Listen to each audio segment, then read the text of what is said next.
I am Dr. Felix, Commissioner for Culture and Ijaw National Affairs, Bayelsa State.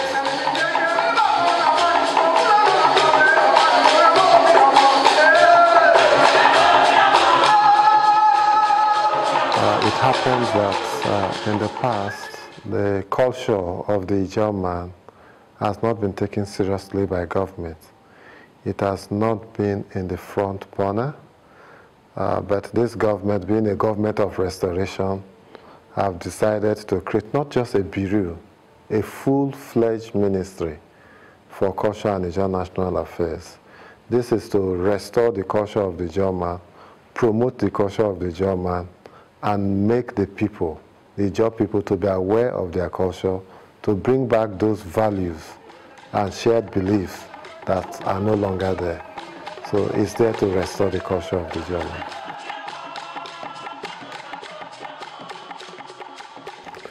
This government came into being by votes or participation of people from the rural areas.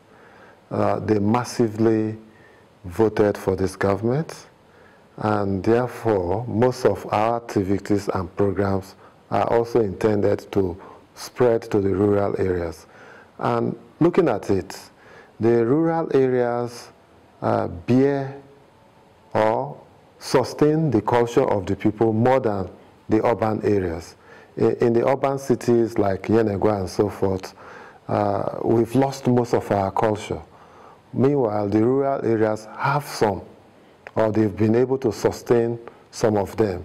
And so we intend to reach out to them to see what part of the culture that is still existing, bring them together, expose them, and let the rest of us, those that don't know about what our real values are, what our shared beliefs are, let them be exposed. So we are going to learn more from the rural areas, bring them out.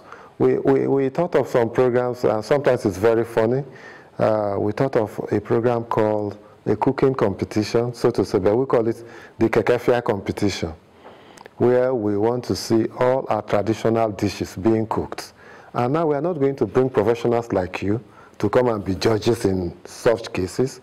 We will look for the oldest man in Akasa, or and possibly the oldest man in Amasoma, or the oldest man in the Kolokuma clan to be the judges, the men and women, because they have the knowledge of the real taste of these traditional dishes. So we're going to pull them out from the rural areas into the cities to participate in these programs as judges for us. So there are such programs. We have several programs. We intend to use the rural areas, the people that dwell in the rural communities, to participate in.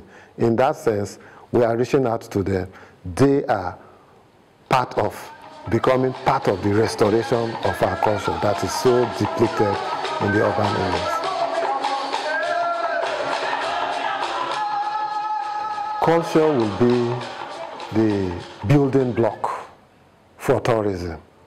And because this government wants to use tourism, is so serious about tourism as one of the means of bringing income, generating income for the state. We want to look beyond oil. We don't want to depend so much on oil, and tourism is one of the areas that government is focusing on to bring about revenue. And one of such programs that we intend embarking upon in this government is the cultural festival. There will be an Ijaw cultural festival, and it will be one, we plan to make it one of the best in Nigeria, if not in Africa, so that people will be attracted to these states. They'll be attracted to visit this state at particular points in time of the year. Apart from that, we're also looking at the centers we have. There are so many cultural and traditional centers that are historical, like the place in Akasa, where our brothers in Nimbe raided the white man, and the white man also fought back. The replics are there. That is a major tourism center that will attract so much. It's part of our cultural heritage. We have so many, the forest is there. There are so many places that are historical and are traditional that we want to develop to attract tourists. You go to many advanced countries, such places are places that people visit because they have developed them. Even in Israel, you go to Israel, you see somewhere they say this is the foot of Jesus Christ. We don't know how it was created, and I begin to wonder how it's existing till now, but it has been created. So we want to recreate and sustain most of our cultural heritage that exists in different parts of the state. Like the Akasa one I have mentioned, there are some in Kolokuma, there are some in Age. All of this will be well developed to attract tourists to visit these places, and most of this will generate revenue for the state.